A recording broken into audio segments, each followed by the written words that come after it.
Good afternoon. I have one piece of business to do up at the top, and then I'm happy to take your questions. I'd like to commend to your attention that a short while ago, the Senate Judiciary Committee, on a strong bipartisan basis, voted for the Sentencing Reform and Corrections Act of 2015. This is a bill that would reduce mandatory minimums for nonviolent drug offenders, reward prisoners with shorter sentences if they complete programs that make them less likely to commit a repeat offense, and reinvest some of the savings to fund public safety programming, including additional resources for state and local law enforcement. We do see similar legislative proposals in the House that have bipartisan support, and we urge Congress to continue to work together cooperatively to get a bill to the President's desk before the end of the year. The President has called for criminal justice reform since before he took office, and we are pleased that so many different leaders, both Democrats and Republicans, are coming together to answer the President's call. Some of you joined us yesterday, where in Charleston, West Virginia, where he spoke about public and private efforts to address the prescription drug and heroin abuse epidemic. Later this afternoon, President Obama will be participating in a discussion with law enforcement leaders focused on how to make America's law enforcement and correctional practices more just and more effective. In addition, on Tuesday of next week, the President will address the International Association of Chiefs of Police and speak directly to thousands in law enforcement. These events are part of the President's effort to reach many Americans who have a stake in reforming our criminal justice system, including the brave men and women in uniform from whom we ask so much to keep our communities safe. With that, Kevin, I'm happy to take your questions. Thank you. Is the President tuning into the Benghazi hearing today, and what does he make of the star witness's performance so far? And what does the White House make of the tone and substance of the questions so far? Kevin, I don't believe that this hearing was on the President's morning schedule to watch. I will say I know we're only in about hour two or three, and if we take Republicans at their word, it's going to go on much longer. So I was only able to catch a few of the exchanges since I was studying for this auspicious occasion. I will tell you that that what struck me was that I was reminded of why President Obama chose Hillary Clinton to be his Secretary of State in the first place. This is someone who clearly cares deeply about the issues, someone who has worked tirelessly to strengthen our relationships with our partners around the world, someone who cares deeply about our men and women who serve overseas in stations across the globe, and someone who, when something goes wrong, takes responsibility and owns up to that mistake and is happy to answer questions on however many occasions because she is being held accountable. Republicans are characterizing today's coming veto of the defense authorization bill as taking the military hostage until Congress increases spending on other non-defense priorities of the President. How would you respond to such an assessment? Kevin, there's no responsibility that the President takes more seriously than keeping the American people safe. And as Commander-in-Chief, he strives to do what is necessary to defend our nation, provide for the best military the world has ever known. But this President is not going to accept a defense authorization bill that fails to fix the harmful spending cuts known as sequestration and shortchanges our troops. Even as Secretary Carter says, this bill fails to provide a stable multi-year budget in which defense planning is based. I believe the Defense Secretary has called this bill managerially unsound and unfairly dispiriting to our force. So the President believes that the men and women who serve on our armed forces deserve adequate and responsible funding, not through a gimmick or not through a slush fund, but one that could withstand scrutiny. And following up on a New York Times report today, what is the sale of the new F-16 fighter jets to Pakistan intended to accomplish, and is the U.S. in talks to limit Pakistan's nuclear arsenal? Kevin, I did see that report in today's New York Times. I believe the session in the Oval Office had just wrapped up when I was coming out here, so I'm not going to be able to detail a lot of those discussions. I think we'll have a further readout for you shortly. I can tell you that the President did discuss with the Prime Minister how the United States and Pakistan can best continue their robust counterterrorism cooperation. But in terms of any defense deals like those that might have been referenced in the New York Times, I don't believe any announcement like that is coming today, but you should stay in touch with our friends at the Defense Department. Thank you. Roberta. Can you explain at a practical level what happens when the president vetoes the bill? Like, do people stop getting paid, or what happens after that? Well, I think at a practical level, we'll gather all of you in a room adjacent here, and you'll be brought in, and the president will veto this bill because he feels that that the men and women who serve in our armed forces deserve legitimate, responsible funding, not something that shortchanges their service, and not something that Republicans themselves have called a slush fund.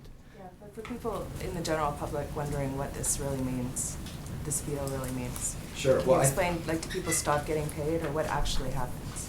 No, I think what's going to happen is that House and Senate leaders are going to have to come together and figure out a way to responsibly fund the government and fund the defense sectors of our government. Hopefully, they will also heed some of their own positions, which are shared by this president, of closing the facility at Guantanamo Bay. That this is a commitment the president has made and a pledge the president has taken, which is purportedly shared by many on Capitol Hill. But unfortunately, the provisions included in this bill don't help facilitate that, and to the contrary, make it even harder.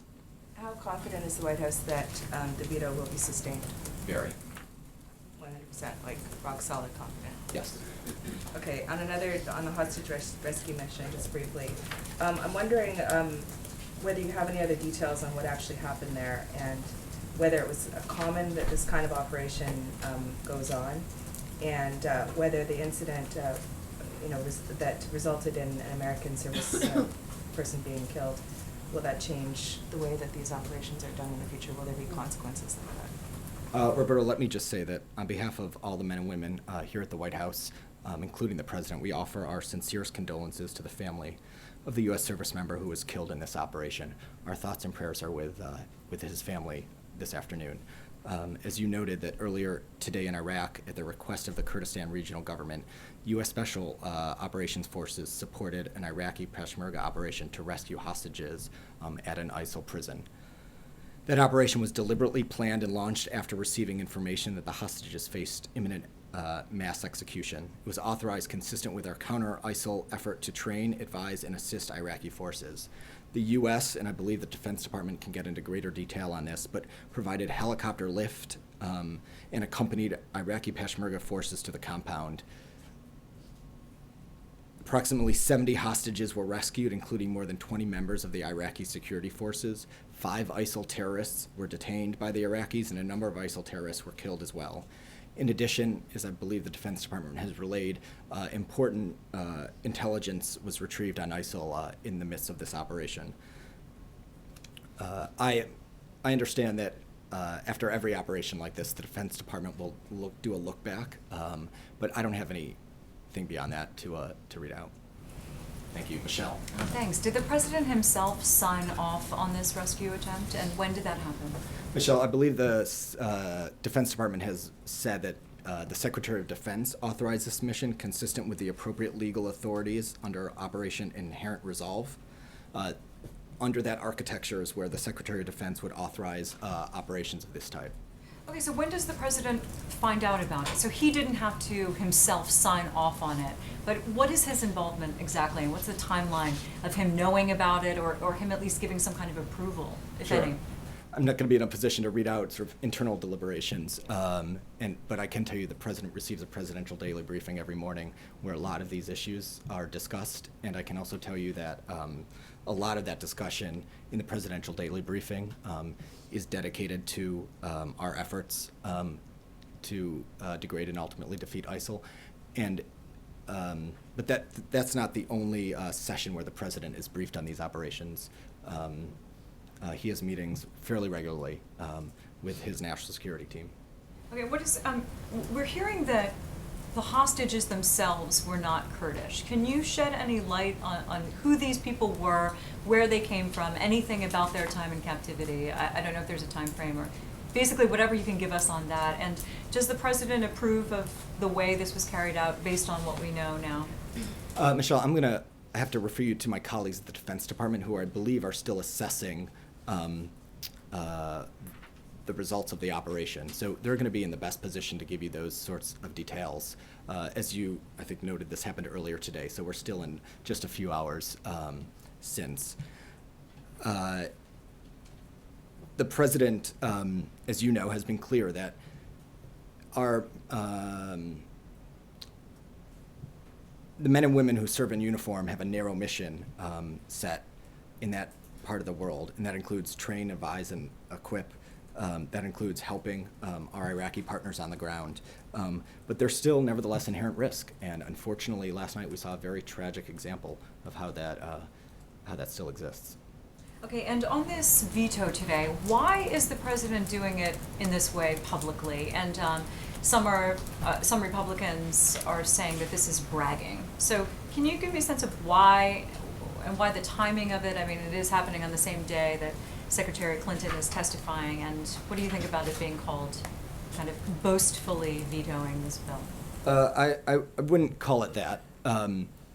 I believe this was a bill that passed Congress quite a few days ago. So the question on timing might be one better for Hill Republicans who waited quite a long time to send it over to us. So I don't have any thing to unpack on the timing. I will say the president does feel strongly about this, and that's why he wanted to make sure that everyone understood that this congressional Republican approach, i.e. circumventing budget caps with gimmicks instead of fixing sequestration, is just not a responsible way of budgeting, and that's why the president's going to veto it. This is a bill that does nothing to assist in alleviating unacceptable funding cuts for national security activities at non-defense agencies like state, Homeland Security, and the Veterans Affairs. And our bottom line is this undermines national security by ignoring cuts to research, education, and other pro-growth investments. Sorry, if I could just do one more, because today, obviously, Benghazi committee is happening.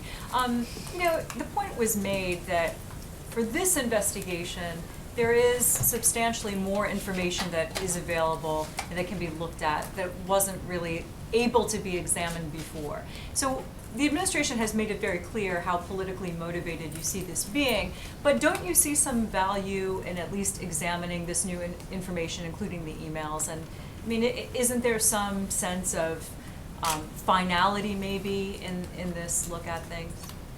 I hope there's some finality, because this will be the 8th committee that's looked at this. But you acknowledge that there is new information now to be looked at. And we Well, just here's what I acknowledge. We just heard some coming up. If we go back to May of 2014, which is when House Republicans decided to stand up this committee, that, I happened to take a look, was 532 days ago.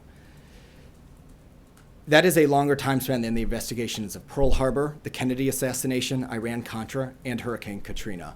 $4.7 million has been spent on this investigation. That number does not include the previous 7 House and Senate committees that have looked at this. That number doesn't also include the Accountability Review Board, which has looked at this. That number also does not include the amount of executive branch expenses that have gone into responding to these requests. So our administration takes seriously the responsibility to cooperate with legitimate oversight.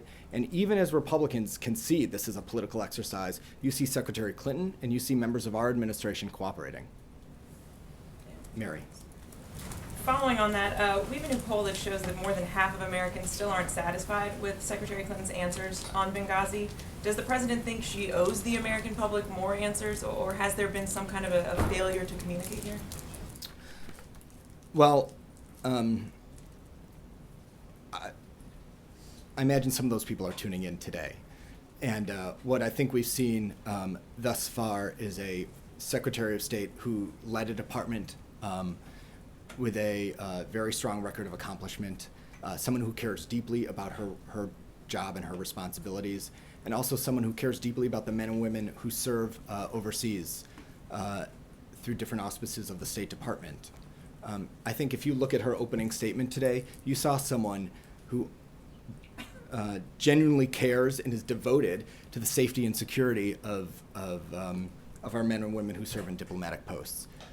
I'm not sure you heard that same level of commitment from Republicans who have been focused on every issue but. And did the president speak at all with Secretary Clinton ahead of her testimony today? I don't believe so. Major. Give us, if you can, a little bit of the president's reaction to the vice president's announcement yesterday and when he first became aware of it, when he decided to provide the Rose Garden for the vice president, some just the overall detail. Sure. So I'm not going to be in a position to read out private conversations between the president and the vice president. As you know, that's for us been sacrosanct here at the White House. But I will say I did have a chance to speak with the president about this yesterday as we were traveling to West Virginia, and he told me in private what he has told some of you in public, which is he believes that the vice president will go down as one of the finest vice presidents this country's ever seen. And he is very glad to have him by his side for the next 15 months. As you know, Major, the president and vice president have a very close relationship. They've eaten lunch together almost every week for the past 7 years. And I'd say over the past few months, the president has been there for his friend, primarily serving as a sounding board. And that's not just as he copes with unspeakable loss, but also as he makes weighty decisions about his political future. So as the president has said generally about this time in the presidency, there's a lot of work left to do, all of which will be made easier with Joe Biden as his partner. And as anyone who listened to the vice president's moving remarks yesterday can attest, he clearly has a lot of gas left in the tank, and he's going to be here making the most out of the next 15 months. And I think I speak for all of us here at the White House when I say that his energy and optimism inspire all of us. Can you give us a sense, without going into the details of their conversation, when the president first learned about the finality of the decision and how it was that he decided to let him announce it here? I don't have those details to unpack for you. I will just tell you in terms of the decision-making process. For the president, it was very simple, that he felt that the vice president ought to be able to make this decision and make it on his own terms, and he feels comfortable that that process unfolded that way. Does the president agree with the vice president that Democrats should run on this record and they would make a grievous error if they did not? I think the president is very proud of the record of the past 7 years. This is something that he and the vice president have worked on. You've seen an economy that has gone from crisis to recovery, that is, as the vice president said, on the verge of resurgence. And that includes the longest stretch of private sector job growth in our nation's history. So yes, so we're pretty proud of our record. And I think if you look at the debate that's happening for the 2016 field, you see a lot of Democrats attesting to it. So when you describe, and the administration describes, the Overseas Contingency Operations Fund as a slush fund, most Americans don't know what you mean by that. What you're essentially saying is Republicans ought not to use that to increase defense spending while they are not doing anything to adjust domestic spending. That's the essence of your argument, right? Well, I also think that using this is a budgetary gimmick that has been employed previously. And it is not just me who thinks that this approach is irresponsible. Senator Mike... The administration has counted overseas contingency operation funds as a deficit reduction mechanism also. But if you look at Senator Mike Crapo, he's called this a gimmick. Senator Jeff Flake has called it a slush fund. Senator John McCain has called it a gimmick. So I wonder... In a slightly different context, probably. Well, it's up to them to...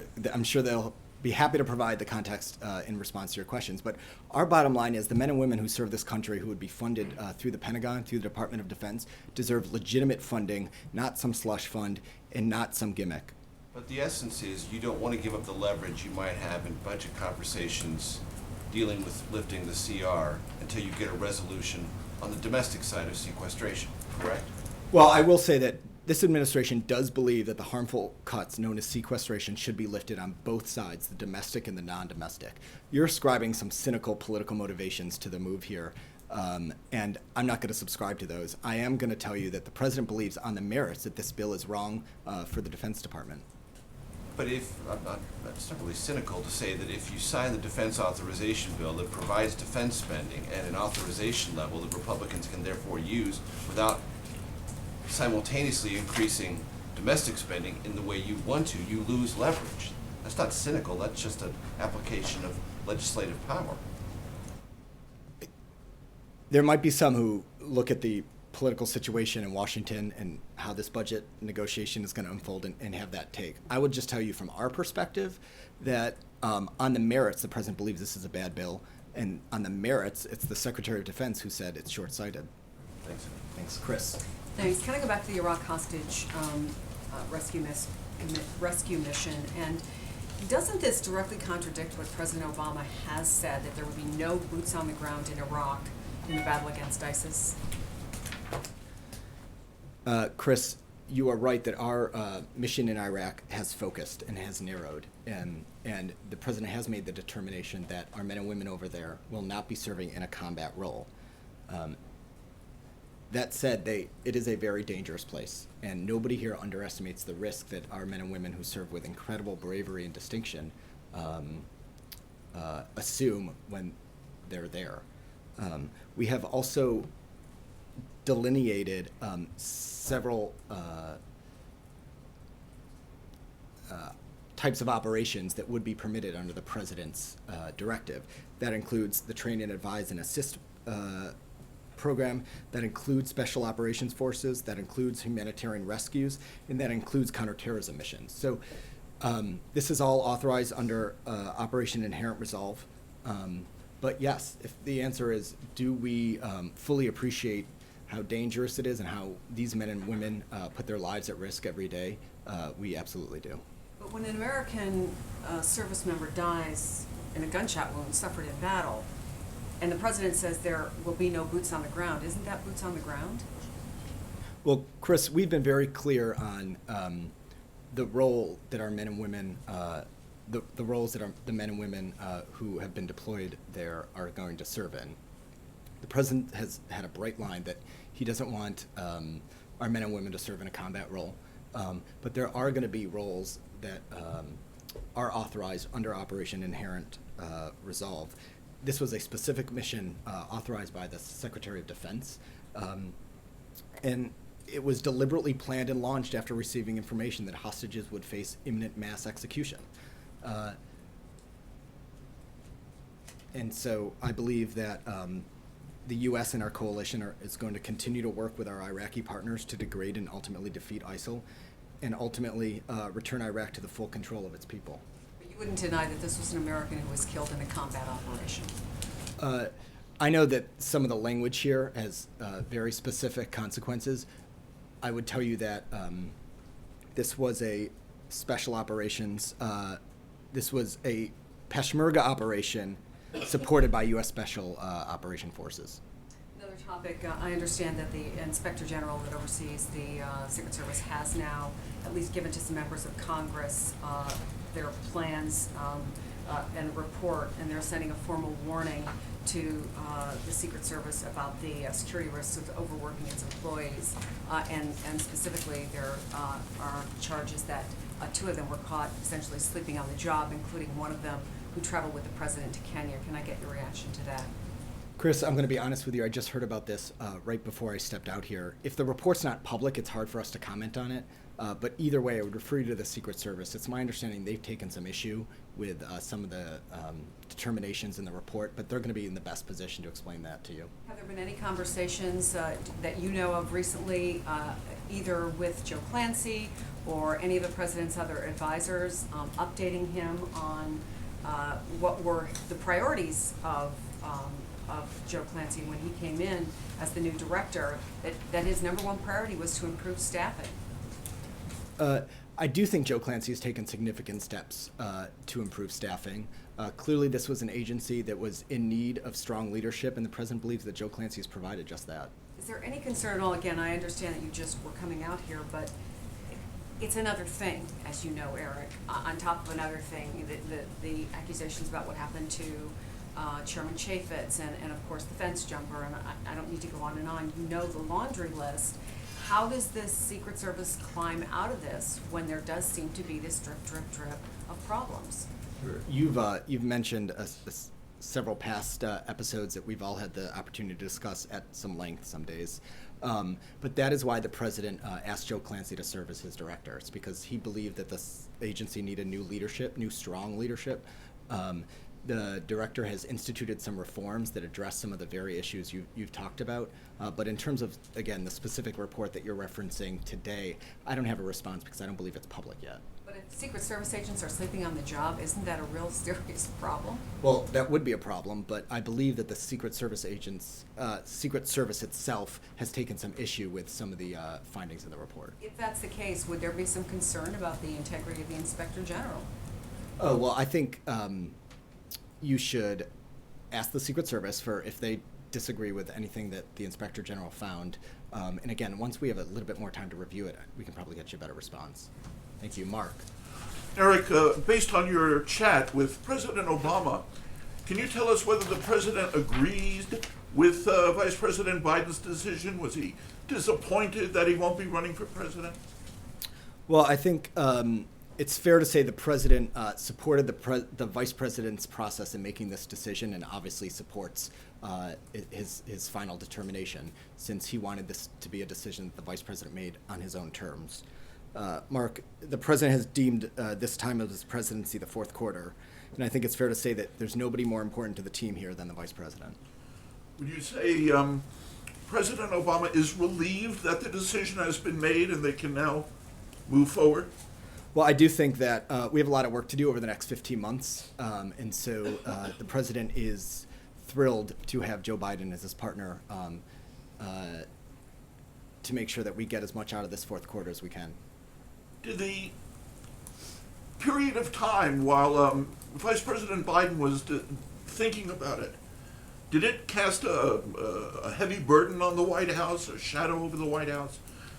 I don't think so. As Josh said, and I believe I fielded a question earlier, the idea that somebody would enter the Democratic race and arguably be a front runner who would even want to run closer on the president's record isn't a burden, that's a luxury. And that's something that I think speaks to the president's record, but also the vice president's work over the past 7 years. And last question. You mentioned the length of the Benghazi investigation, over 500 days. Is it fair for you to point that out, the length of that, when the Keystone decision-making process has gone on for 7 years? Well, I guess the analogy would be if there were 7 other prior approval processes for Keystone. To Lou. Should there have been? You can answer that. Go ahead. Switching topics to Puerto Rico. Sure.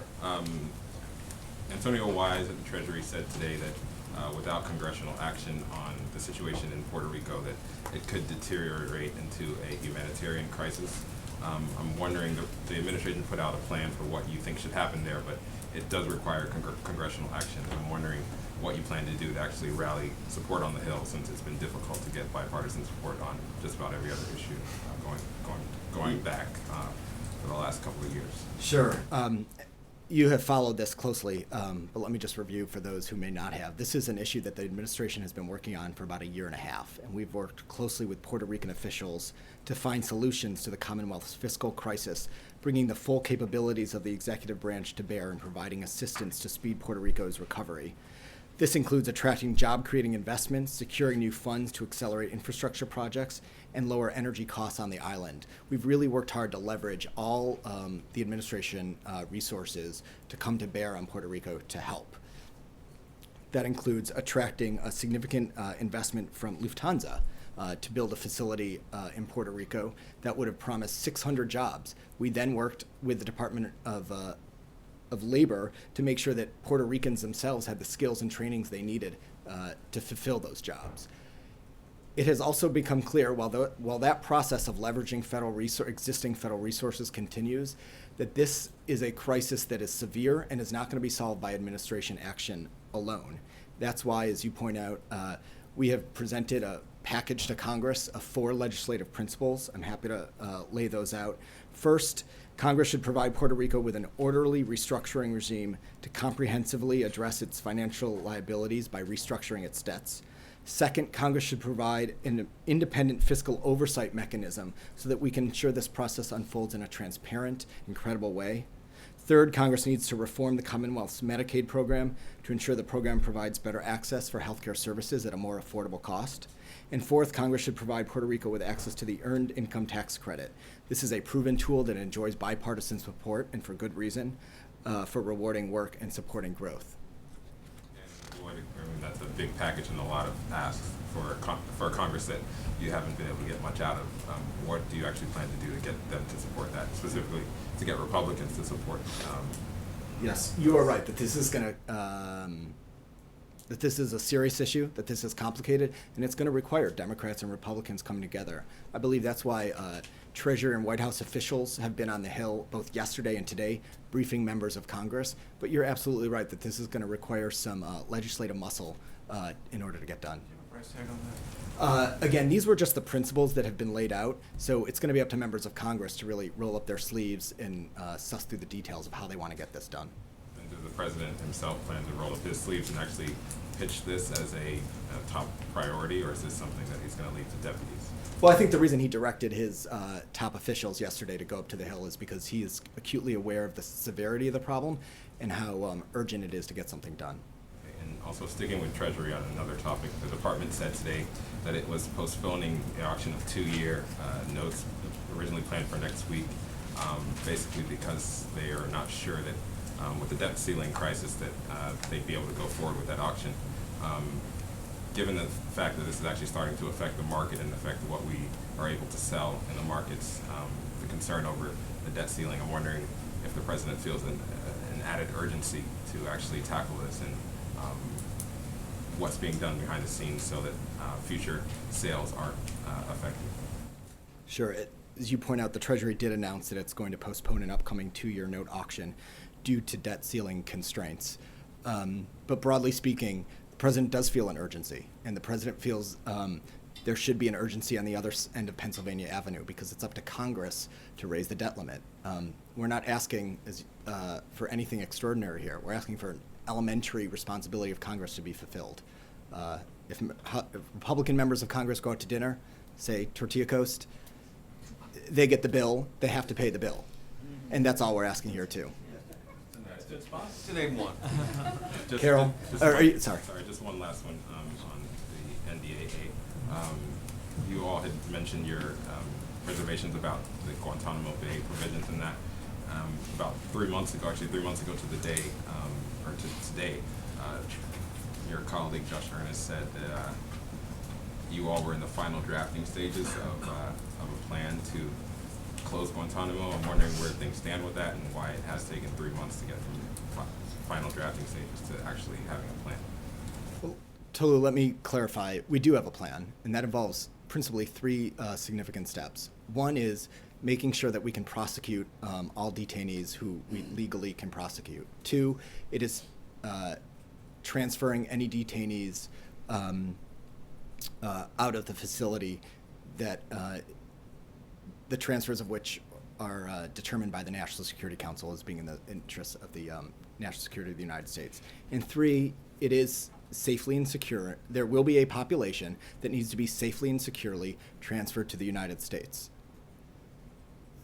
There are questions, legitimate questions raised about where and how that will happen. And those are the site visits that we've been talking about, that you've all been asking about and the Defense Department's been talking about. So those details are still being worked out. Carol? The mission that killed the American service member in Iraq, is that an anomaly, or is that the kind of mission that Americans should expect that their forces over there will be carrying out in the future? And in that same vein, should the expectation be that there are these increased risks that maybe the president didn't lay out in specific detail when he outlined his plan initially? Carol, for putting this operation in context for the greater U.S. coalition-led forces operations, I think the Defense Department will be your best bet. I would say that I'm fairly certain when the president did lay out this plan, he was very candid that Americans would not be serving in a combat role, but they would be taking significant risk, and they would be serving in a very dangerous place in the world. he did, I believe at that time, also lay out the types of operations that American soldiers would be participating in. Those included special forces operations, humanitarian rescues, counterterrorism missions, and this train, advise, and assist program. And can I ask you, aren't you at all concerned about the optics of the president vetoing the Defense Authorization Act on the same day when the first American has been killed in Iraq since 2011? Carol, for us, the decision to veto the NDAA is driven by the fact that it's a bad bill and that it shortchanges the men and women who serve in the armed forces because it employs a irresponsible spending gimmick to fund them. That's unreliable. In terms of the timing, again, I believe there was a lot of fanfare on the Hill over this, so I can't attest to why it took so long for the bill to come over here. John Decker. Thanks, Eric. I wanted to ask about the president's meeting that he had today with the Pakistani Prime Minister. How would you characterize the state of cooperation that exists between the U.S. and Pakistan in terms of counterterrorism activities? Sure, John. I'm not sure if you were here, but 2 years ago, the president met with Prime Minister Sharif in the Oval Office. That was just after Prime Minister Sharif took office. And at the time, the two of them committed to getting the U.S.-Pakistan relationship on more solid footing. And I think we now know today that that has happened, that the relationship has progressed since the last time Prime Minister was here 2 years ago. And we see this visit today as an opportunity to further advance a more sustainable, broad-based partnership. I know, and for good reason, the counterterrorism linkage gets a lot of attention. But for the president, our approach to deepening those relationships is broader than just the counterterrorism. We see opportunity in areas of mutual interest like economic growth, trade, investment, clean energy, global health, climate change, and nuclear security. The Afghan government has often said that the Pakistanis continue to shelter Taliban leaders. How do you respond to that accusation? Well, John, I think the people of Pakistan have suffered greatly at the hands of terrorists and violent extremists. And the United States stands in solidarity with the people of Pakistan and all who fight the menace of terrorism. Pakistan's continuing significant military operations have had significant impact. They've targeted terrorist sanctuaries and have restored government-controlled parts of Pakistan that have previously been safe havens for terrorists. We welcome Pakistan's commitment as part of the National Action Plan not to discriminate amongst terrorist groups. We've been very clear with the Pakistani government that in implementing that commitment, Pakistan must take action against all militant groups without discriminating. And one final question, is the significant amount of financial assistance that the U.S. provides to Pakistan annually money well spent? Yes. We believe that I think I have something specific. Was your question specifically on the counterterrorism funding or? No. Okay, Overall, just broadly. The amount of Sure. financial assistance that we provide to Pakistan, is it money well spent? Sure. I think it's important to note to put that in context, and that's because both of our countries' economies stand to benefit from increased economic and commercial ties, and we have a joint interest in Pakistan's economic growth. The United States is already Pakistan's largest trade partner, with bilateral trade currently at $5 billion a year, and the United States is a significant source of foreign direct investment into Pakistan. So following the 2013 visit a few years ago here at the White House, we've continued robust cooperation in trade and investment in energy and increasing business ties. You're going to see a few more announcements later this afternoon based on the sessions earlier today, so I'd encourage you to stay tuned. Thank you. Jared. Eric, thanks. Just to get a little bit more into the NDAA, some, including Chairman Thornberry, have said that it should be appropriation, not authorization, that the president takes objection to. What do you make of that argument? I know we're getting a little into the weeds there. We are. The president believes and is shared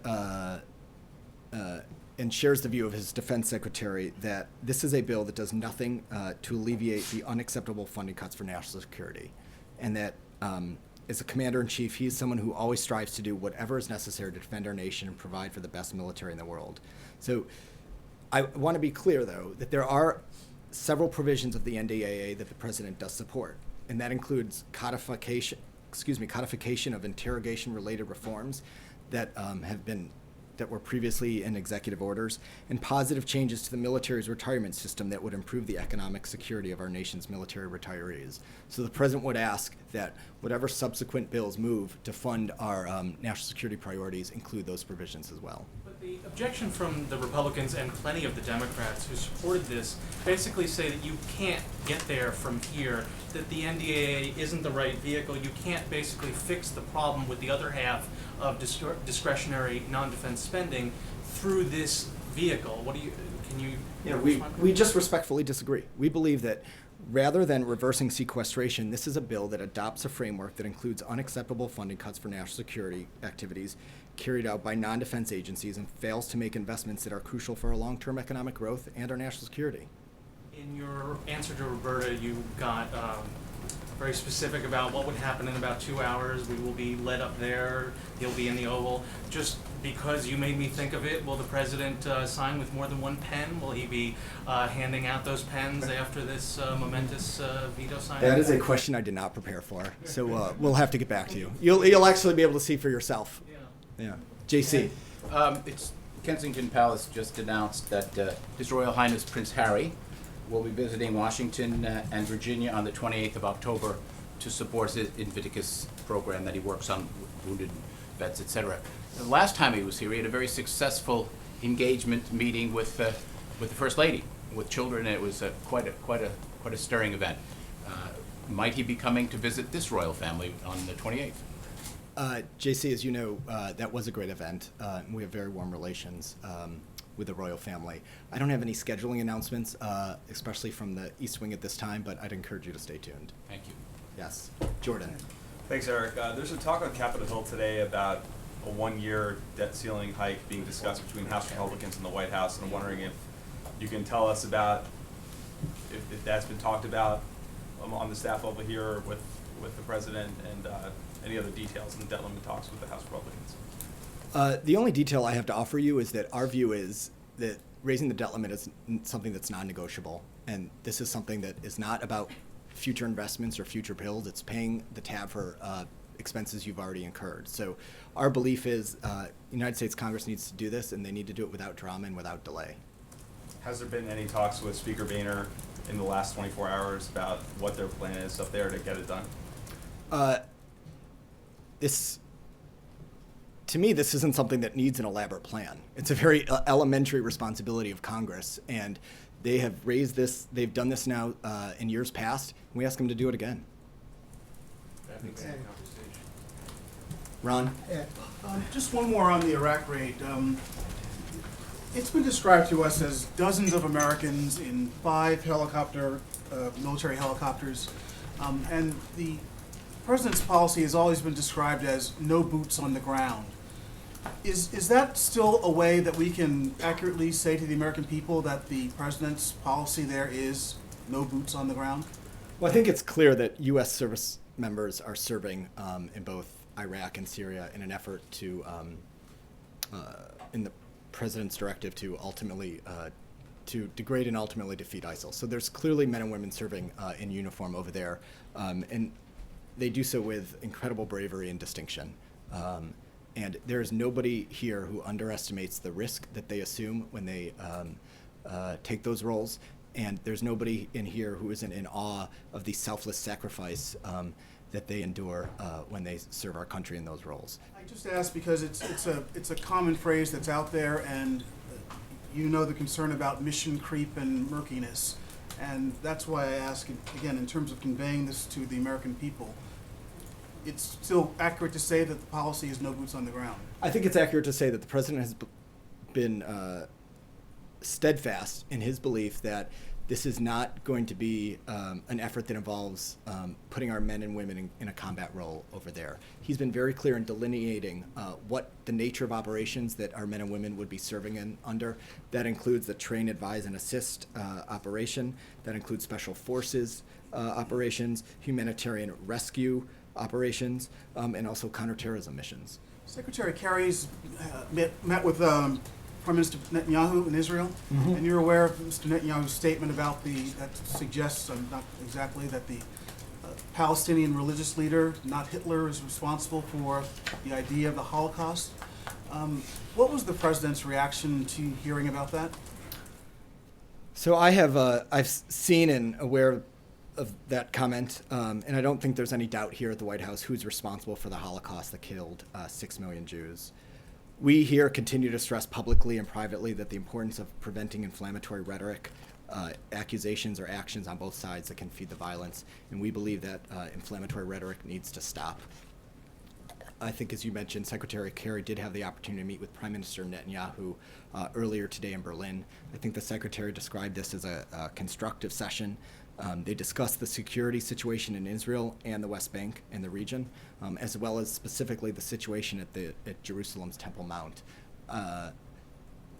So I'm going to let Secretary Kerry and his team elaborate on the meeting any further. Just one you said about inflammatory language. Does the president consider the prime minister's comment inflammatory language? I don't have any reaction from the president to read out to you, but I do think that on the whole, both sides need to tamp down the rhetoric. And one more thing, Secretary Kerry moves on to meetings with the Russian foreign minister. Yes. The image of President Assad meeting with President Putin in Russia was very striking. And it suggests that he feels very confident and that he feels like he's in a much better position than he was a couple of weeks ago. And given that the United States' position is that he must go, what is your reaction to that turn of events now? Do you accept that Mr. Assad is in a better position and that than he was a week or so ago? No. What we believe is that Russia rolling out the red carpet for Mr. Assad is completely at odds with their stated goal of a political transition in Syria. And we believe that that visit notwithstanding, that visit does nothing to change the events on the ground. And so I wouldn't read into it as you're suggesting. I would tell you that for us, the facts remain true yesterday as they are today, which is this is a leader who's used chemical weapons against his own people. This is someone who has lost the legitimacy to lead. This is someone who has driven his country into a sectarian civil war and allowed violent extremists like ISIL to flourish. I'm struck by the notion that you say the Russian objective is political transformation or political transition. I thought that they felt that Mr. Assad should remain where he is for the time being. Aren't those two ideas or those two objectives contradictory? Well, you should check in with Moscow for clarity. I'm sure they'll be happy to answer your questions. Thank you. Cheryl. Thanks, Eric. Next week, October 29th, the highway funding runs out. And I know the House is working on a bill, but they're not there yet. Do you expect to have to sign another short-term gap? I think the president has made his position on this very clear, that we are enjoying an economy that is growing, but that any unforced errors, again, committed by the other end of Pennsylvania Avenue would be counterproductive. And that's why the president believes that we need a long-term infrastructure bill, that our highways, our rail stations, and our airports are fundamental to our economy, and that's why it should be a long-term funding bill. And then I'll ask, I know Paul Ryan was trying to work on that. Does the White House see Paul Ryan as someone that they could work with productively as Speaker? Well, Cheryl. I'm so glad you asked. Look, we've been reluctant to weigh in on previous speakers in waiting, and I think maybe for good reason. But I will say that Chairman Ryan has been a member of the Republican Conference for many years, and he clearly commands the respect of many of his colleagues. He was a member of the Republican ticket in 2012. And the president believes that Congressman Ryan is someone who has given considerable thought to the significant issues that must be worked through in Congress. On some of those issues, he has worked with the president and with Democrats, like on trade and immigration. But on others, we have vastly different approaches. But overall, I would just observe that there's been a lot of time and attention being paid to uniting the fractious Republican caucus. And we hope that's not a precursor of someone who wants to govern on a strictly partisan basis. And I say that for two reasons. First, when we have divided government here in Washington, success only happens when Democrats and Republicans work together. And second, we've seen House Republican leadership try and work only amongst themselves, and we've seen that not end well time and time again. So we hope that whoever is the next speaker assumes that role with a willingness and an interest to work with Democrats, not just in Congress, but also within the administration. Thank you. Kevin. Thanks, Eric. With troops on the ground all over the world, whether they are in a peaceful circumstance, relatively speaking, or if they are truly in a very hot theater, they're going to hear about the president's decision today. And they may have misconceptions about why he would veto NDAA. Speaking specifically to the people who represent this country, what's the message when they read or hear about this veto? Kevin, I think to the men and women who, like you said, put themselves on the line every day, the president believes there's no more solemn responsibility and role that Americans can play than serving our country in the armed forces. And the president takes his job as commander-in-chief very seriously, and he strives to always do what is necessary to not only defend our nation, provide for the best military in the world, but also to make sure that they have the funding and the resources that they need to do their jobs as safely as humanly possible. For those reasons, the president is not going to accept a defense authorization bill that fails to fix the harmful sequestration cuts that shortchange our troops. But they won't understand, I think, broadly speaking, that seems very detailed, and I understand it. We're here in the Beltway, but if you're out there and, in the DMZ, you're saying, why wouldn't he do what gives us the resources that we need? Does that make sense? Well, I think it's because we would rather have a bill that strengthens our national security and doesn't undermine it. And the President of the United States believes that's exactly what this bill does. Okay, last one. Missile defense in Eastern Europe. Putin is suggesting that once again, if we move forward with something like that, it endangers his country. What's the feeling about more missile defense, not just in Eastern Europe, but also here in the U.S.? Kevin, I haven't seen those comments, and I haven't gotten an update on this, so I'll have to take the question and get back to you. Thank you. Thank you. Lalit? Thanks, Eric. Is the United States planning to, has decided to send F-16 to Pakistan?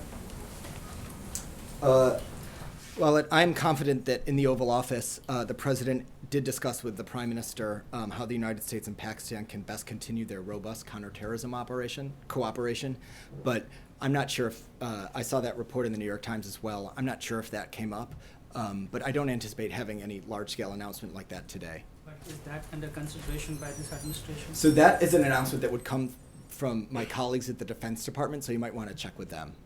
Also, a joint statement has been issued by the Pakistani Foreign Office. We are still waiting from the White House, which mentioned about the mutual concerns of India and Pakistan regarding terrorism. You know India is concerned about terrorism. Now you know about Pakistan's concern about terrorism. Are they on the same level? What's your comparative analysis of the concerns? Well, I think it's clear that Pakistan's relationship with India is critical to Pakistan's future, and the normalization of relations between those two countries is vital both to them and to the stability in the region. We talked earlier about economic linkages and a broader view of the U.S.-Pakistan relationship beyond just counterterrorism. And I think it's discussions like the one the President had today that helps unlock opportunities for millions of people and leads to a more prosperous region, which no doubt will go a long way towards counterterrorism efforts. And finally, are you satisfied or reasonably satisfied with the actions, counterterrorism actions that Pakistan is taking, including the Haqqani network and Lashkar-e-Taiba? Sure. Pakistan has embarked on significant military operations that have had a significant impact. They've targeted terrorist sanctuaries and restored government control to parts of Pakistan that had previously been safe havens to terrorists for years. So we understand that the people of Pakistan have suffered greatly at the hands of terrorists and violent extremists, and we welcome Pakistan's commitment as part of its national action plan to not discriminate amongst terrorist groups. Thank you. Chris, I'll give you the last one. Thanks, Eric. There's been a record number of at least 21 murders of transgender people in this year alone throughout the country. Liz was a woman of color, Zella Ziona, who was shot to death in Baltimore last week. The president has signed into law in 2009 a hate crimes law against bias and motivated crimes against transgender people, but does he think that these new crimes, new murders, raise to the level of a national crisis, and he'll plan to address them? Chris, I saw the heart-wrenching report out of Baltimore that you mentioned, and I think it's fair to say that the thoughts and prayers of those of us at the White House are with the family. I don't have any new sort of legislative or official reviews to announce today. Obviously, the president's record on this is well known. Senator Franken wrote a letter to the Justice Department yesterday that was endorsed by Leader Pelosi this morning, seeking information on the extent to which the federal government is reporting on these these murders, and to what extent federal government is working with local authorities. Would the White House welcome the release of that information? I couldn't hear the end of it. One more time. The letter calls for information from the Justice Department on reporting on these murders and the extent to which the federal government is working with local authorities on this issue. Would the White House welcome the release of that information? So I haven't seen the letter, so I can't comment directly on this specific issue. I will say, generally speaking, the president has been very strong in his advocacy for increased transparency and increased data. I know that that's something we've worked very hard on, both at the Justice Department in terms of the law enforcement arena, but also in other areas of the administration. So generally speaking, the president believes that more information, the better. Thank you.